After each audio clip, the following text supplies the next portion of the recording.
Vamos a recibir la palabra del Señor en esta mañana. Vamos a recibirlo a Pablo, a quien amamos y reconocemos como nuestro pastor aquí, que nos pueda ministrar la palabra. Buenos días, ¿cómo están todos? Qué día, ¿no? Qué lindo día de fiesta que tenemos celebrando la victoria del Señor. Pero la verdad es que esta victoria nos llegó sin un poco de esfuerzo, sin un poco de dificultad, sin un poco de padecimiento por parte del Señor. Cada cosa tuvo su tiempo y su lugar. Y la semana pasada Javier nos habló un poco de esa entrada del Señor en Jerusalén, donde el pueblo lo reconocía como rey, donde él entró en humildad, sentado en un burrito, y allí sus discípulos lo aclamaban el rey, el rey. Y eso fue aproximadamente una semana antes de la muerte del Señor. Transcurrió una semana desde ese momento hasta el momento crítico. Y quería ver un poco con ustedes los acontecimientos que habían sucedido en esa semana, la más importante en la vida de Jesucristo. Una semana en torno a un acontecimiento, la Pascua. Una Pascua que tenía para este pueblo un valor histórico, un recordatorio, una fiesta solemne establecida por Dios para que ellos tuvieran memoria de aquel día 1300 años antes, que después de 400 años de esclavitud en una nación pagana, la mano poderosa del Señor liberó al pueblo para ir a adorarle. En aquel tiempo, el Señor dio indicaciones a través de Moisés, a través de Aarón, y les dijo: miren, yo les voy a liberar. Ustedes van a hacer así. Cada familia se va a elegir un cordero sin mancha de su manada. Y el día que yo les indicare, ese cordero va a ser inmolado por toda la congregación. Cada familia el suyo. Con la sangre del cordero van a pintar en las puertas de las casas, en los postes, en los dinteles, porque iba a pasar por allí el ángel de la muerte que iba a tomar la vida de los primogénitos de los egipcios, pero de aquellos que tuvieran pintado con la sangre del cordero las puertas de su casa, iba a ser preservada su vida. Esta palabra Pascua, Pesaj, en el hebreo, tiene este significado: pasar por alto, pasar por encima, figuradamente preservar o mostrar misericordia. Y estaba manifestando allí la misericordia del Señor. Luego ellos iban a asar el cordero, lo iban a comer acompañado de panes sin levadura, acompañado de hierbas amargas, y nada debía sobrar. Y si algo sobraba, se iba a quemar. Y esta cena no era una cena relajada: vamos a preparar la fiesta, vamos a disfrutar, vamos a engordar, vamos a tomar, vamos a dormir después. Era una fiesta donde el Señor le dijo: miren, el cordero lo van a comer preparados para salir, vestidos, con sus sandalias puestas, con su bastón en la mano, apresuradamente, porque el plan no era comer, el plan era salir. Y así fue que el día que llegó, hicieron esta celebración. Y el Señor dijo, yo establezco esto como fiesta solemne para que ustedes la hagan en memoria por todas las generaciones. Y esta es la Pascua de Jehová.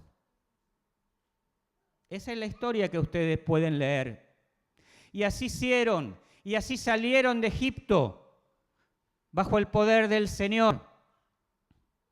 Y no pasó mucho tiempo que los egipcios se recompusieron y empezaron a perseguir al pueblo y lo acorralaron contra el mar.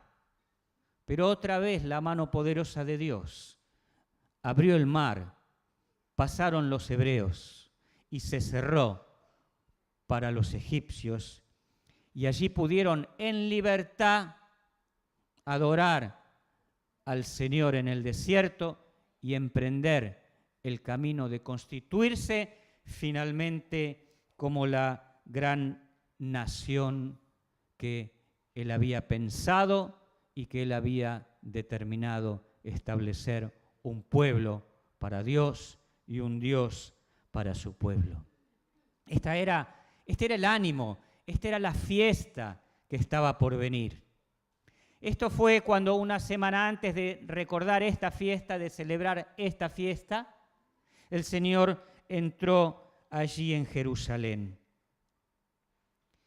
Aproximadamente el día domingo anterior a la fiesta fue la entrada de Jesús en Jerusalén, y ya el día lunes Él llega al templo y ve ahí a los mercaderes que compraban, que vendían, el lugar de la oración convertido en lugar de mercadeo, y tira por tierra las mesas de los cambistas y echa a los mercaderes del templo porque han convertido la casa de oración en casa de mercado. Los religiosos, los jefes, los principales empezaron a alarmarse. Ya habían querido hacer callar a los discípulos cuando clamaban por el rey, pero ahora empezaron a procurar matarlo. Y vinieron los debates, fueron transcurriendo los días, el domingo, el lunes, el martes. Se establecen ahí los debates entre el Señor y los principales sacerdotes y las autoridades del pueblo. Y lo empiezan a confrontar. ¿Cuál es la autoridad con que has venido? Y le plantean temas acerca de la resurrección. Y le plantean temas acerca del tributo al César. Pero vez tras vez el Señor les responde con tanta sabiduría que ellos ya no saben más por dónde ir. Y no solo eso, sino que los expone a ellos como gente malvada, como gente que no conduce a Dios. Les plantea la parábola de los labradores malvados, cuyo Señor les dejó un campo para trabajar y a la hora de recoger los beneficios maltrataron y echaron a los siervos y aún al propio Hijo enviado mataron. Y hoy desde todo el pueblo Jesús empieza a advertir a sus discípulos acerca de la maldad de estos hombres, de los escribas. Jesús habla también allí de las señales que van a venir, del tiempo del fin, de la destrucción del templo, de la segunda venida, de la venida del hombre, y ocurre una situación muy inesperada. Miren, todo esto iba recorriendo un camino previsible. Un líder que se levanta con un mensaje diferente, con un reconocimiento del pueblo. Una casta religiosa y gobernante que se inquieta, que lo quiere hacer callar y que lo quiere eliminar, aunque no encuentra argumento, no encuentra cómo. Pero dice la palabra que Satanás entró en uno de los discípulos de Jesús, en uno de los cercanos a Él. ¿Cuánto hay que cuidar nuestra salvación con temor y temblor? Gracias, Silvia. Y uno de sus discípulos, uno de los que comía con Él, uno de los que predicaba con Él, uno de los que sanaba con Él, algo le pasó. Algo se le subió a la cabeza y el corazón, que no fue el amor de Dios, sino la ambición de dinero, y acordó con estos hombres un momento para entregar a Jesús en la clandestinidad, en secreto, a espaldas del pueblo, cuando nadie se diera cuenta. Siguen pasando los días. El Señor sabía de esta situación, Él era consciente. Y manda a sus discípulos a preparar la cena de la Pascua, la cena del recordatorio de aquella liberación. Voy siguiendo un poco el texto del Evangelio de Lucas, ya que Javier inició con este.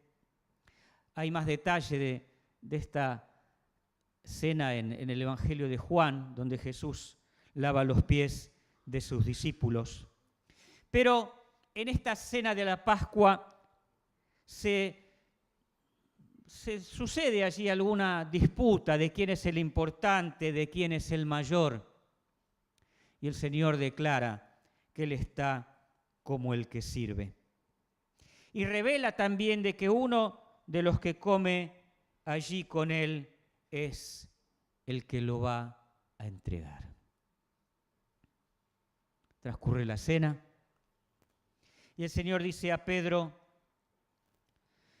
que Él le va a negar, que aún Pedro lo va a negar. Pedro se resiste, le dice que no. Pero el Señor sabe y le afirma que esto será lo que va a suceder. Y le dice a los discípulos que está por llegar el momento, que está por cumplirse la profecía en que Él sería contado con los inicuos, con los malos, con los transgresores. Qué momento, ¿no? El rey aclamado,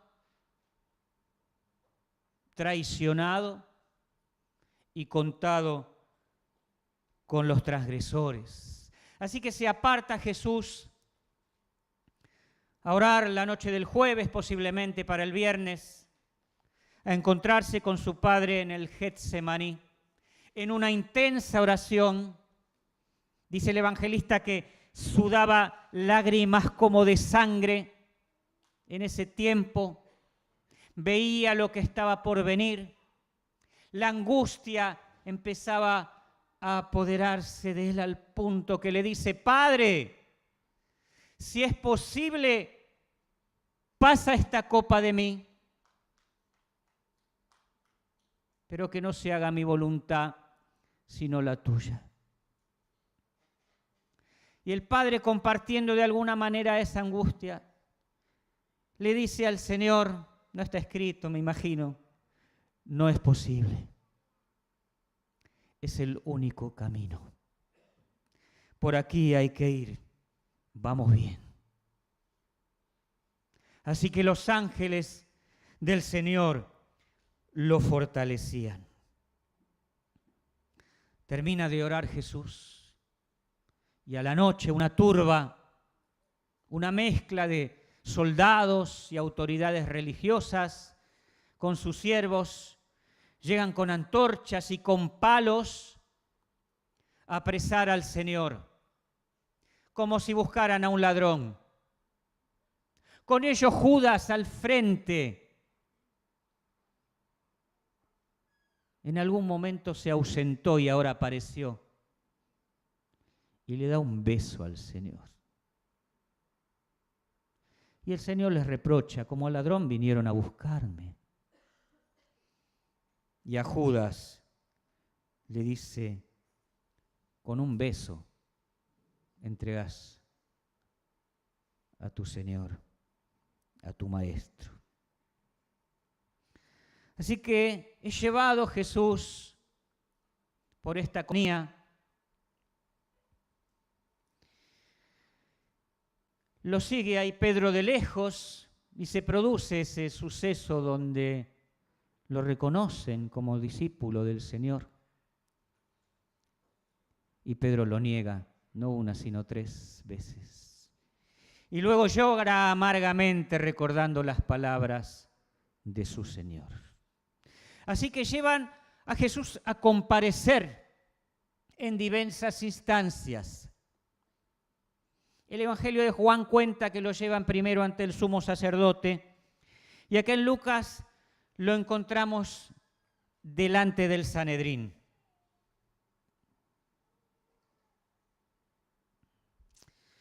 Jesús comparece allí ante el concilio y en un diálogo entre las autoridades y Jesús sacan de sus dichos que se dice a sí mismo o que se cree a sí mismo hijo de Dios.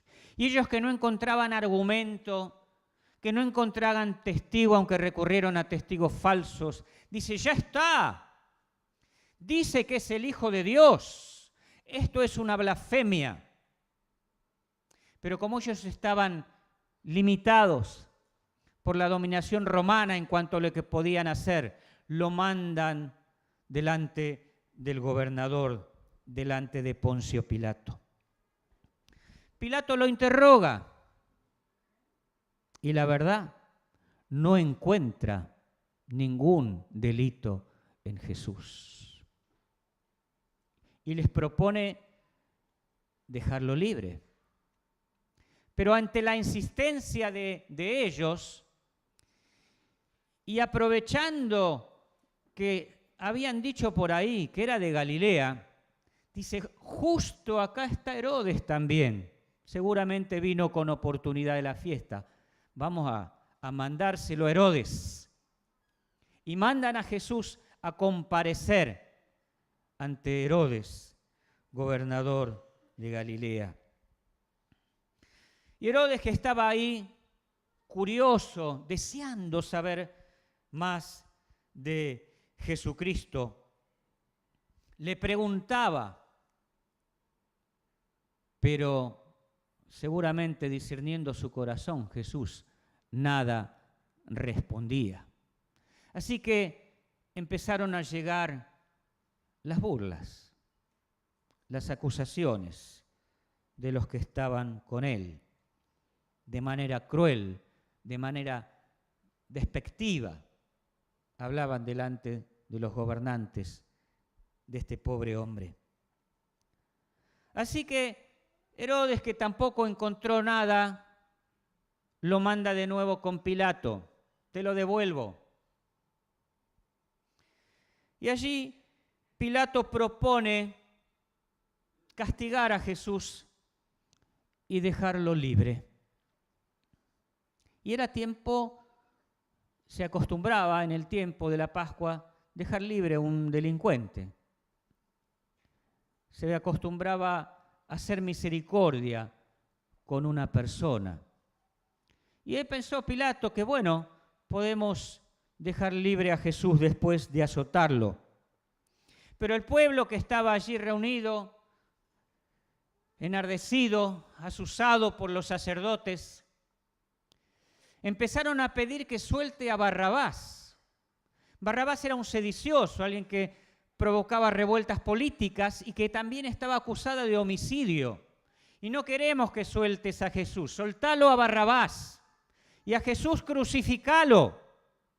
Y tal fue el enardecimiento de los que estaban allí, que aún sin encontrar en Jesús delito para condenarlo, Pilato cedió. Está bien, dijo, les entrego a Barrabás y hagan con Jesús de acuerdo a su voluntad. 3 veces intentó evitar Pilato este destino para Jesús, pero las 3 veces fue tal el enardecimiento de la turba que tuvo este final.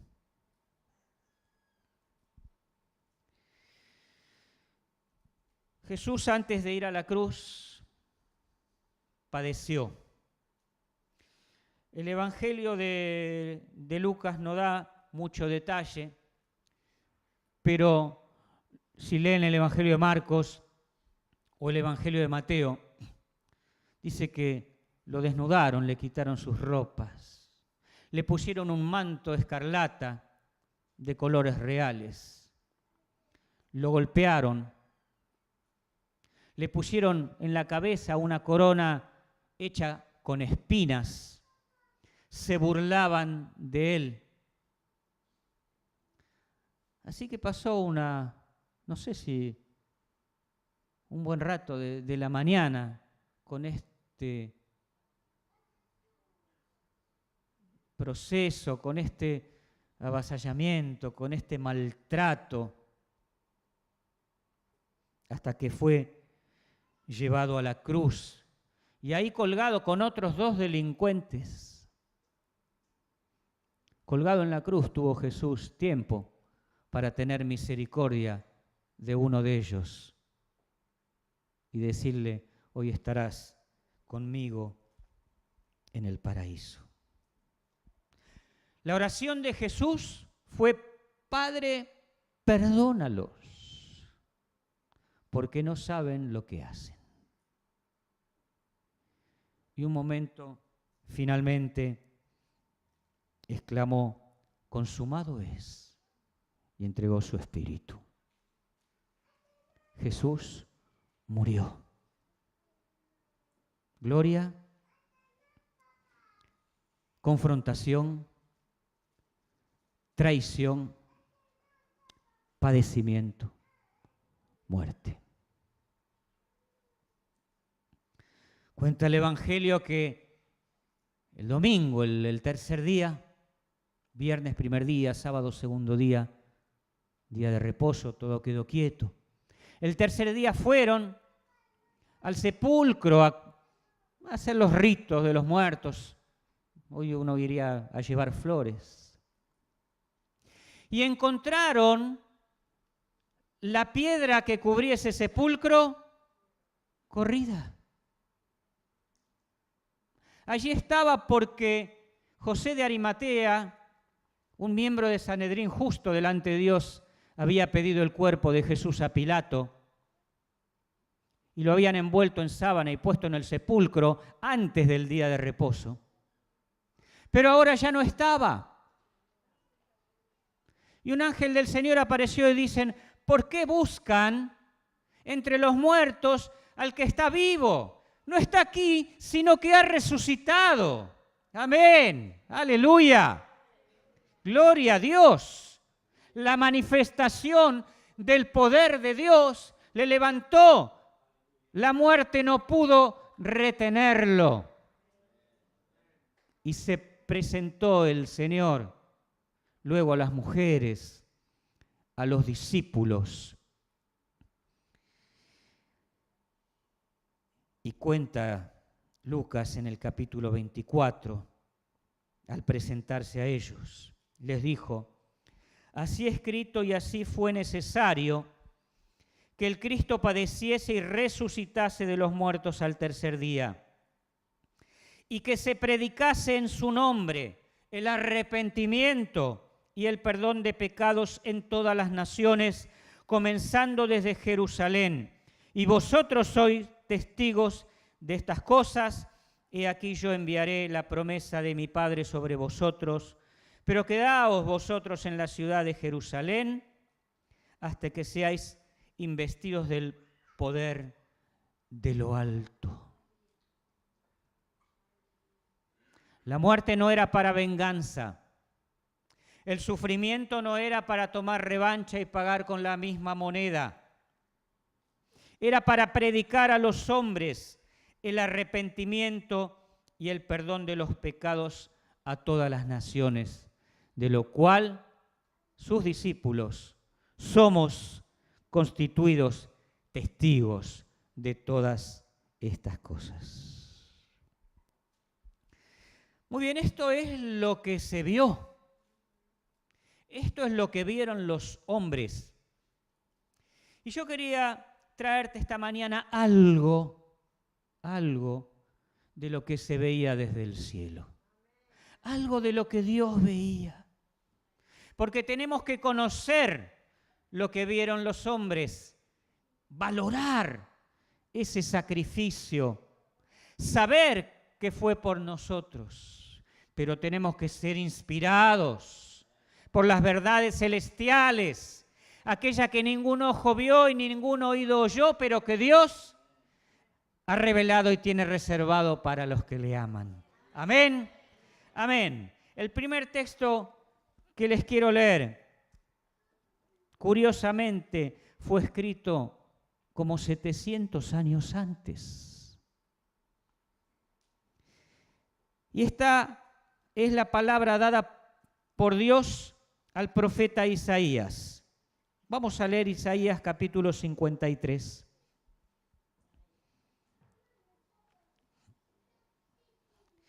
Isaías 53, verso 3.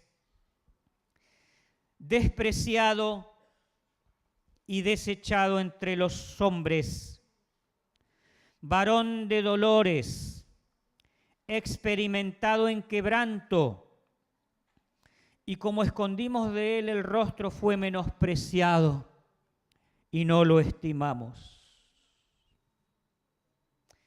Y acá viene el porqué espiritual. El porqué humano fue la confrontación religiosa y política, pero el porqué espiritual, Isaías 53, 4. Ciertamente llevó él nuestras enfermedades y sufrió nuestros dolores, y nosotros lo tuvimos por azotado, por herido de Dios y abatido. Mas Él herido fue por nuestras rebeliones, molido por nuestros pecados. El castigo de nuestra paz fue sobre Él, y por su llaga fuimos nosotros curados. Todos nosotros nos descarriamos como ovejas, cada cual se apartó por su camino, mas Jehová cargó en él el pecado de todos nosotros. Muerte similar nos esperaba.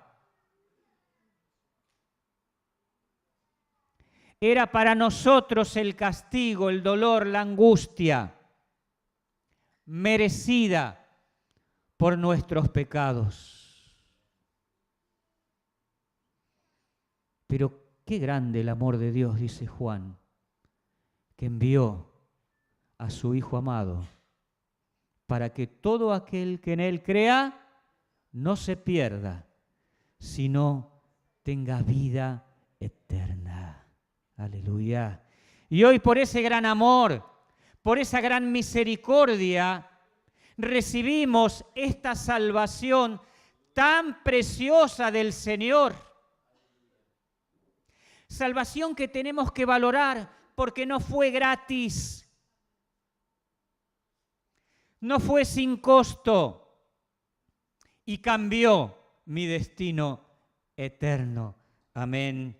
Gracias, Señor. Sigue el profeta, Isaías 53, 7. Angustiado él y afligido, no abrió su boca.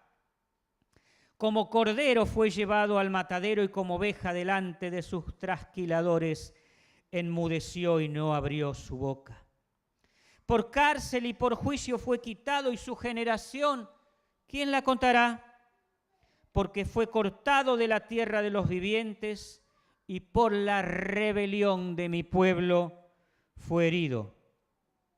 Y se dispuso con los impíos su sepultura, mas con los ricos fue en su muerte, aunque nunca hizo maldad, ni hubo engaño en su boca. Con todo esto Jehová quiso quebrantarlo sujetándole a padecimiento. Cuando haya puesto su vida en expiación por el pecado, verá linaje, vivirá por largos días, y la voluntad de Jehová será en su mano prosperada. Verá el fruto de la aflicción de su alma y quedará satisfecho. Por su conocimiento justificará a mi siervo justo a muchos y llevará las iniquidades de ellos. Por tanto, yo le daré parte con los grandes y con los fuertes repartirá despojos, por cuanto derramó su vida hasta la muerte y fue contado con los pecadores, habiendo él llevado el pecado de muchos y orado por los transgresores. Aleluya. Gracias, Señor. Gracias por recorrer este camino tan doloroso, tan difícil. Gracias por resolver nuestros problemas sin solución. Gracias por quitar esta condena de nuestras cabezas. Amén. Un segundo texto que quería compartirles para tener una mirada desde el cielo, desde la esfera espiritual.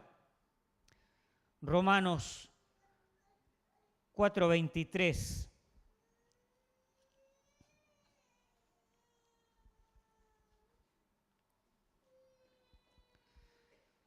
Habla de la fe de Abraham.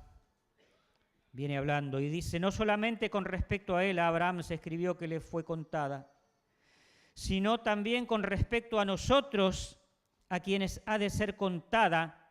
Esto es, a los que creemos en el que levantó de los muertos a Jesús, Señor nuestro, el cual fue entregado por nuestras transgresiones y resucitado para nuestra justificación. Justificados pues por la fe, tenemos paz para con Dios por medio de nuestro Señor Jesucristo. Y Romanos 6, 22, 23. Mas ahora que habéis sido librados del pecado y hechos siervos de Dios, tenéis por vuestro fruto la santificación y como fin la vida eterna. Porque la paga del pecado es muerte, mas la dádiva de Dios es vida eterna en Cristo Jesús, Señor nuestro. Amén. Así que la muerte del Señor resuelve nuestro pasado y justo con su resurrección resuelve nuestro presente y nuestro futuro. Amén. Amén. Nuestro pasado es perdonado. Nuestro presente es un presente de paz con Dios. Y nuestro futuro, justificados, tenemos esperanza de vida eterna. Amén. Aleluya. Vamos a Colosenses, la epístola a los Colosenses. Colosenses capítulo 2, versos 13 al 15. Dice el apóstol, y a vosotros, estando muertos en vuestros pecados y en la incircuncisión de vuestra carne, os dio vida juntamente con Él, con Cristo, perdonándoos todos los pecados, anulando el acta de los decretos que había contra nosotros, quitándola de en medio y clavándola en la cruz. En la cruz no solo estaba Cristo, estaba nuestra condena. Y despojando a los principados y a las potestades, los exhibió públicamente, triunfando sobre ellos en la cruz. Gloria al Señor. La victoria fue completa, personal del Hijo de Dios, sin mancha, sin pecado, sin engaño en su boca, extendida a nosotros, sus hijos, quitando el medio del pecado y triunfando sobre las huestes de maldad, exhibiéndolos públicamente. Hechos capítulo 2.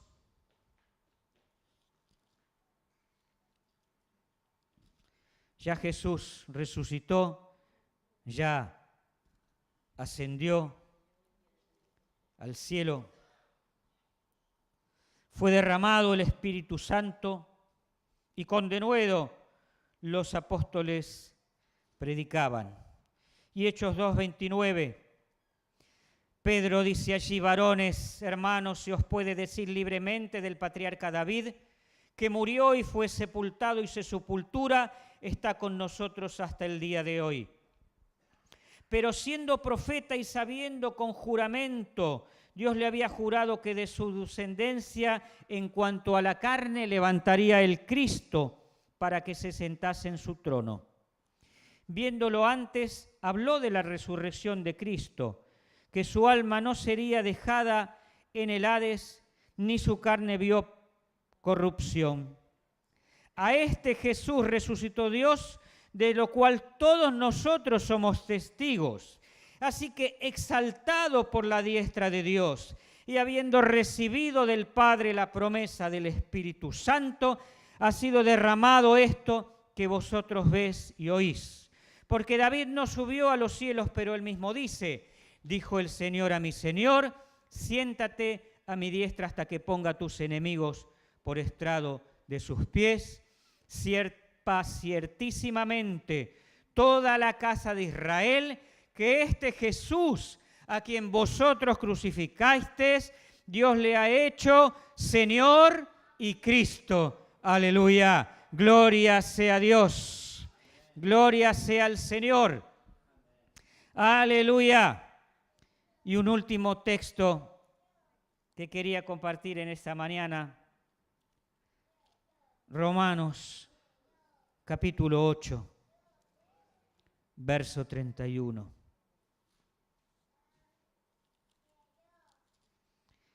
Él llevó nuestro castigo.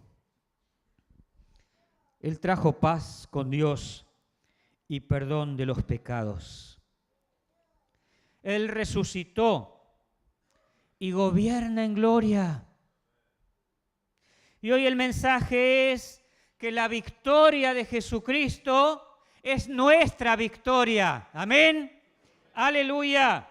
Por eso el apóstol Pablo escribe en Romanos: ¿qué pues diremos a esto? Si Dios es por nosotros, ¿quién contra nosotros? El que no escatimó a su propio Hijo, sino que lo entregó por todos nosotros, ¿cómo no nos dará también con Él todas las cosas? ¿Quién acusará a los escogidos de Dios? Él es el que justifica. ¿Quién es el que condenará? Cristo es el que murió, más aún el que también resucitó, el que además está sentado a la diestra de Dios, el que también intercede por nosotros. ¡Aleluya! ¿Quién nos separará del amor de Dios? Tribulación, tiempos malos, decía Silvia, ¿no? Jesús pasó tiempos malos y fue fortalecido, aleluya. Angustia, persecución. Hoy hay persecución. ¿Y puede venir para acá? ¿Quién sabe? Hambre o desnudez. ¿Cuántos hermanos lo sufren en el mundo? O peligro o espada, como está escrito: por causa de ti somos muertos todo el tiempo, somos contados como ovejas de matadero. Pero antes, en todas estas cosas, somos más que vencedores por medio de aquel que nos amó. Aleluya. Podemos leer todos juntos para terminar Romanos 8, 38 y 39. Por lo cual estoy seguro de que ni la muerte, ni la vida, ni ángeles, ni principados, ni potestades, ni lo presente, ni lo porvenir, ni lo alto, ni lo profundo, ni ninguna otra cosa creada nos podrá separar del amor de Dios que es en Cristo Jesús, Señor nuestro. A Él sea la gloria. Pongámonos de pie, aplaudamos al Señor. Tuya es la victoria, tuya es la gloria. Vos resucitaste, moriste en la cruz por nuestra salvación, resucitaste para nuestra justificación. Ahora nada ni nadie nos podrá separar del amor de Dios en Cristo Jesús. Aleluya, aleluya. Aplaudí fuerte al Señor, fuerte al Señor. Gloria a ti, Jesús resucitado, Jesús glorificado, a la diestra del Padre. Te esperamos hasta que vuelvas. Mientras tanto, nada ni nadie nos podrá separar de tu amor. Aleluya, aleluya, aleluya. Gloria a Dios, gloria a Dios, gloria a Dios.